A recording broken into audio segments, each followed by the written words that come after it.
को जय हिंद। मेरे इस प्यारे यूट्यूब चैनल पे स्वागत है। तो आज हम इस सीरीज में लेके हैं जनरल साइंस के कुछ महत्वपूर्ण प्रश्नों को संग्रह, जिसको हम वन शॉट वीडियो में देखने वाले, जो सभी परीक्षाओं के लिए इम्पोर्टेंट है, खासकर बिहार पुलिस, बिहार दरोगा, बिहार एसएससी, सीजीएल जैसे एग्जामों के लिए। तो चलिए समय की बर्बादी न करते हुए सवालों से शुरुआत करते हैं। सबसे पहला सवाल आपका कहता है कि बुढ़ापा को रोकने वाली औषधि कौन सी है। तो बुढ़ापा को रोकने वाली औषधि सेसिटिरीन है। कौन है? सेसिटिरीन। लेकिन कैंसर के उपचार में, किसका उपचार में? कैंसर के उपचार में किस औषधि का उपयोग किया जाता है?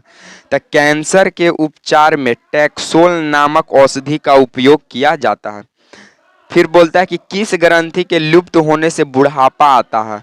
तो थाइमस ग्रंथि, थाइमस ग्रंथि के विलुप्त होने से बुढ़ापा आता है। चलिए आगे हम लोग सवालों की ओर बढ़ते हैं। आगे का हमारा सवाल कहता है कि हैलोजन जो कांच पर प्रहार करती है वो है, तो वो है ब्रोमीन। वो कौन है? ब्रोमीन। हैलोजन जो कांच पर प्रहार करती है वो कौन है? ब्रोमीन।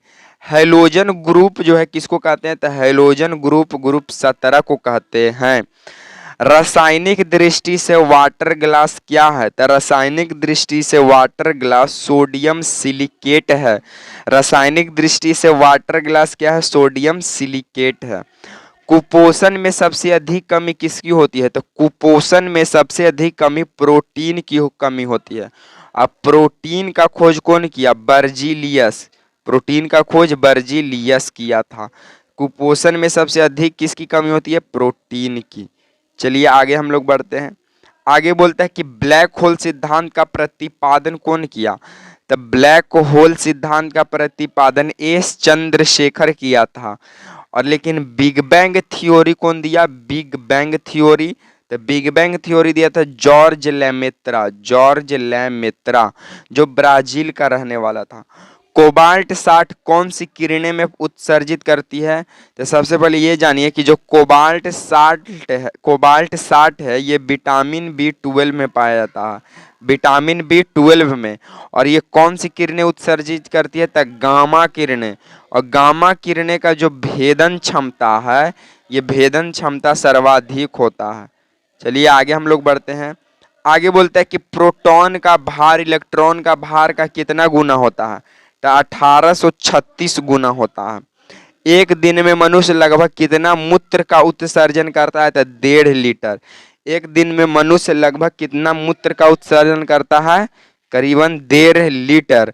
मूत्र जो होता है, मूत्र का पीला रंग किसके वजह से होता है? तो यूरोक्रोम, यूरोक्रोम के टूटने की वजह से मूत्र का पीला रंग होता है। अब मूत्र का गंध देना, तो यूरिया की वजह से। प्रकाश के तरंग सिद्धांत का प्रतिपादन कौन किया? न्यूटन।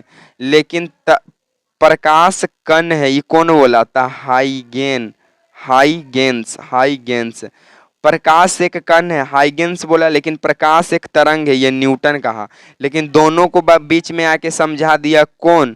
तो दोनों को बीच में समझा दिया था, उस वैज्ञानिक का क्या नाम था? आप लोग कमेंट कीजिएगा, हमें ध्यान में नहीं आ रहा है। चलिए आगे बोलता है कि ध्वनि की तीव्रता का सीजीएस मात्रा क्या है? तो ध्वनि की तीव्रता की मात्रा, या ध्वनि इंटेंसिटी, या ध्वनि की मतलब कि जो बोलते हैं कि ज्यादा जो गरजता है उसका सीजीएस मात्रक है। डेसिबल में मापा जाता है ध्वनि की तीव्रता को। कोशिका को किस भाग को साइट ऑफ कंट्रोल कहते हैं? यानी वो बीच में रहकर सब कोशिकांग को क्या करता है? कंट्रोल करता है। तो वो है केंद्रक। वो कौन है? केंद्र की बीच में रहकर सभी जो इस कोशिकांग है शरीर का उसको क्या करता है? कंट्रोल करता है। मतलब ये बॉडीगार्ड की तरह कार्य करता है कि कौन सही से काम कर रहा है कि नहीं। कौन? कोशिकांग। टिटेनस रोग शरीर के किस भाग को प्रभावित करता है? तंत्रिका तंत्र को टिटेनस रोग प्रभावित करता है। और तंत्रिका तंत्र में न्यूरॉन जो होता है, इसके अंदर, न्यूरॉन के अंदर पुनरा मतलब सेल डिवीजन करने का गुण नहीं होता। इसी कारण मनुष्य की मृत्यु होती है और पागल बन जाता है। स्वाइन फ्लू फैलाने वाला वायरस का क्या नाम है? तो स्वाइन फ्लू फैलाने वाला वायरस का नाम है H1N1। बर्ड फ्लू वायरस का क्या नाम है? H5N1। Bird flu virus H5N1। NTP पर किसी गैस की एक मोल का आयतन 22.4 लीटर होता है। चलिए आगे बढ़ते हैं। टमाटर के सॉस में कौन सा अम्ल पाया जाता है? तो एसिटिक अम्ल। लेकिन सिर्फ टमाटर में कौन सा अम्ल पाया जाता है? तो ऑक्जेलिक अम्ल। गोबर पर उगने वाला कवक क्या कहलाता है? तो फीलस कहलाता है। मच्छर भगाने वाली दवाएं सक्रिय रसायन है एलिथ्रीन। मच्छर भगाने वाली दवाएं में सक्रिय रसायन कौन है? एलिथ्रीन। चलिए आगे बढ़ते हैं। आगे बोलता है कि ब्राइटस रोग किस अंग को प्रभावित करता है? तो किडनी को। किडनी का क्रियात्मक इकाई कौन सी है? नेफ्रॉन है। कौन है? नेफ्रॉन। करीबन एक नेफ्रॉन में 10 से 12 मतलब एक किडनी में 10 से 12 लाख नेफ्रॉन होता है। मात्रकों की अंतर्राष्ट्रीय पद्धति कब लागू किया गया? तो 1971 में। अंतर्राष्ट्रीय मात्रकों की अंतर्राष्ट्रीय पद्धति कब लागू किया गया? 1971 में। पौधों में वृद्धि मापने वाला यंत्र कौन सा है? तो क्रिस्कोग्राफ। पौधों में वृद्धि मापने वाला यंत्र कौन सा है? तो क्रिस्कोग्राफ है। चलिए हम लोग आगे बढ़ते हैं इस सीरीज में। इस सीरीज का आगे 23वां नंबर सवाल का आता है कि क्रिस्कोग्राफ का आविष्कार किसने किया? था जेसी बोस यानी जगदीश चंद्र बोस। न्यूट्रॉनों की खोज किसने की? था पाउली ने किया। न्यूट्रॉनों की खोज पाउली। चलिए आगे बढ़ते हैं हम लोग। आगे बोलता है कि न्यूट्रॉन का खोज चैडविक। न्यूट्रॉन का खोज चैडविक। जीवाश्म विज्ञान का जनक किसे माना जाता है? तो लियोनार्डो दा विंची को। जीवाश्म विज्ञान का जनक लियोनार्डो दा विंची को। चलिए हम लोग आगे बढ़ते हैं। आगे बोलता है कि जीव विकास को सबसे पहले किसने समझाया था? लैमार्क ने। जीव विकास को सबसे पहले कौन समझाया था? लैमार्क। स्टील को कठोरता प्रदान करने के लिए क्या मिलाया जाता है? तो क्रोमियम मिलाया जाता है। स्टील की कठोरता प्रदान करने के लिए क्या मिलाया जाता है? क्रोमियम मिलाया जाता है। कार्य का सीजीएस मात्रक क्या है? अर्घ है। कार्य का सीजीएस मात्रक अर्घ है। चलिए हम लोग आगे बढ़ते हैं। आगे बोलता है कि रक्त के जमने में किस आयन की भूमिका होती है? तो रक्त को जमने में कैल्शियम आयन की भूमिका होती है। नेक्स्ट सवाल कहता है कि रक्त दाब को मापने वाले यंत्र है तो स्फिगोनोमैनोमीटर।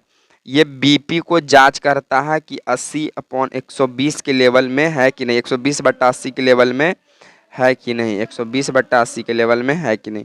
सर्वप्रथम किस जीव में रक्त दाब को मापा गया था? तो घोड़ा में सबसे पहले रक्त दाब को मापा गया था। चलिए आगे हम लोग बढ़ते हैं। आगे बोलता है कि शरीर में पीत का निर्माण कहाँ होता है? यकृत में। और पीत कहाँ जमा होता है? तो पित्ताशय में। पीत कहाँ जमा होता है? तो पित्ताशय में। लेकिन स्राव कहाँ से निर्माण का हो जाता है? यकृत से। लैंगरहर्स की दुविका कहाँ पाई जाती है? अग्नाशय में। अग्नाशय के बीटा कोशिका से इंसुलिन हार्मोन का स्राव होता है। चलिए आगे बढ़ते हैं। लास्ट समार 35 नंबर का था कि प्रथम महिला जिन्हें भौतिकी और रसायन विज्ञान में नोबेल पुरस्कार मिला वह है मैडम क्यूरी, जिनको भौतिकी में भी और रसायन में भी दोनों में नोबेल पुरस्कार मिल चुका है मैडम क्यूरी को। तो आप लोग कमेंट करके जरूर बताइएगा कि आपको वीडियो कैसा लगा। अगर वीडियो पसंद आता है तो लाइक शेयर एंड सब्सक्राइब करना ना भूलें। इसी तरह के सीरीज के साथ मिलेंगे नेक्स्ट वीडियो में। तब तक के लिए आप सभी को जय हिंद।